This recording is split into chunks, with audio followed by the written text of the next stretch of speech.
about post not on the ground, man, delete them. Whole gang in the field, we don't do bleachers. Think about Yo, Migos wrote a song about me.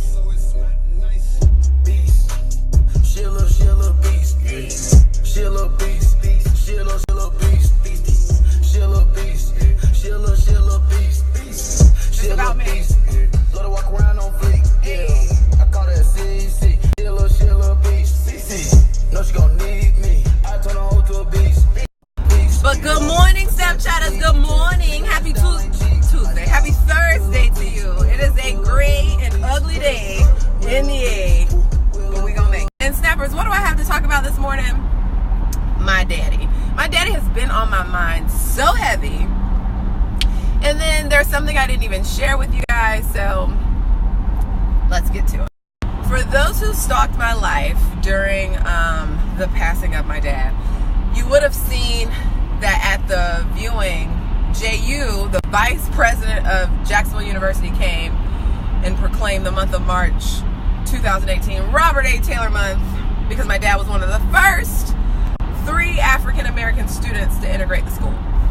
But one other thing that you guys don't know is my dad has always written letters to the editor for the paper in my hometown.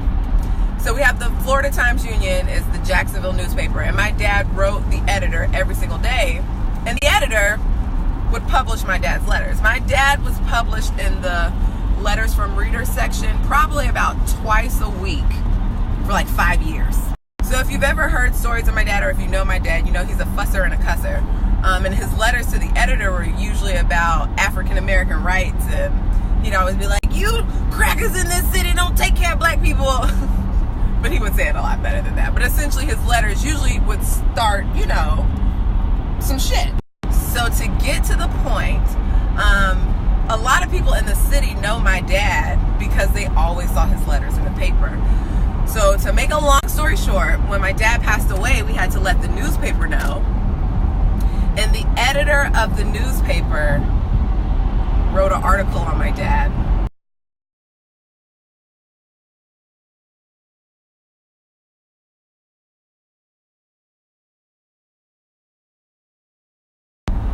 And I read that the other day. I'm not gonna cry. I read that the other day, and it just makes you proud.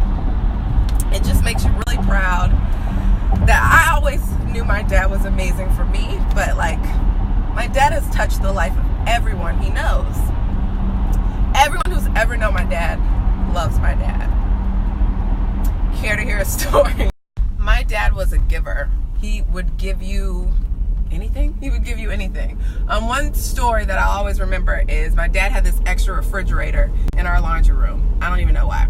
And then a girlfriend of mine needed a refrigerator. I said, "Dad, can my friend use that refrigerator that you're not even using?" He goes, "No, that's my goddamn refrigerator. I ain't gonna give that away, but I'll buy a new one." And he went out and bought my friend a refrigerator. I shit you not.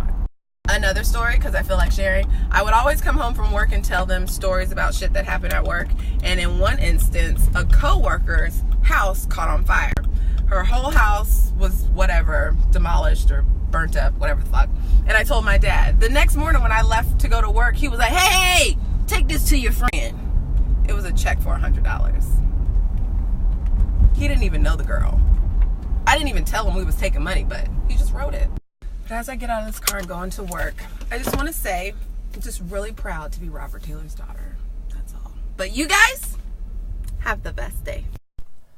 Snappers, you guys know how I hate my class and always tell you guys I think I did a terrible job.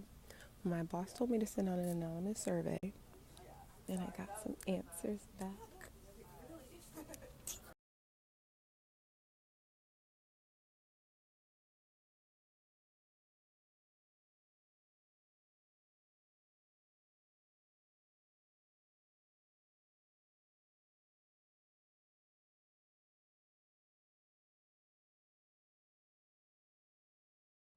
You guys, the spirit leads you for a reason.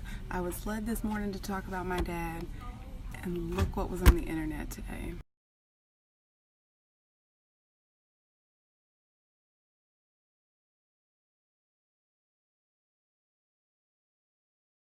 I was hungry.